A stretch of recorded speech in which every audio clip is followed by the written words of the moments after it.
Hello, I'm Mark Grayless, the Connections and Pastoral Care Minister here at First Christian. Welcome to Truth Tuesday. Today we'll share something about building a strong foundation when things around us are pretty shaky.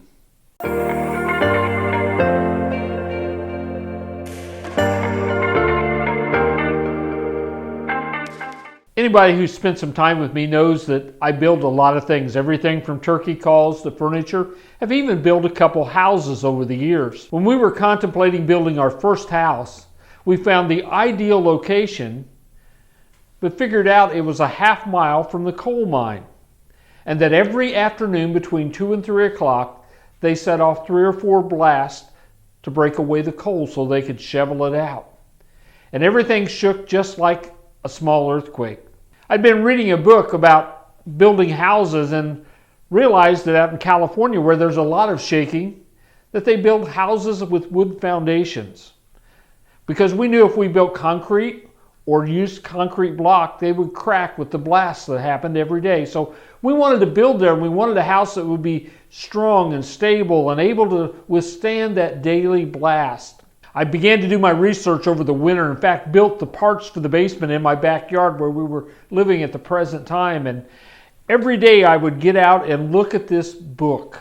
It had all the diagrams, what size plywood you were to use, how close the nails were supposed to be, how big the studs were supposed to be. It listed everything to build a basement that would withstand shaking. Since that time, I've built a second house the same way, and we've had good results from both because I followed that book to the T, trying to make everything fit into place. You live in a world today that's pretty shaky.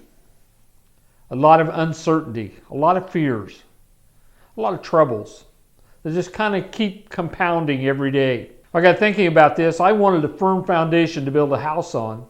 And we need a firm foundation to build our life on. Jesus says this, "Therefore, everyone who hears the words of mine and puts them into practice is like a wise man who built his house on the rock.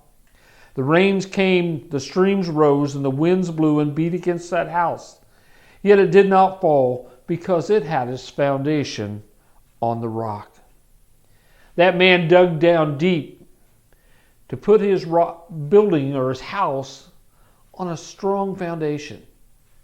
In comparison, it talks about the man who built his house on the sand, and when the storms came and the winds blew, it said, "Great was the fall of that house." Today I ask you, what are you building your life on in these struggling, troubling times? I build mine on the encouragement the Word of God gives me. This week, reading in the book of Psalms, it talked about the foundations that God builds for our lives. The things He's put into place to reassure us that He is still in charge in spite of all the storms that are going around in our life. I encourage you to do the same thing. To build your life on the things that don't change, the things that are stable, the things that God has put in place through His Word to help us all through shaky and troublesome times. Have a good week. This is Truth Tuesday.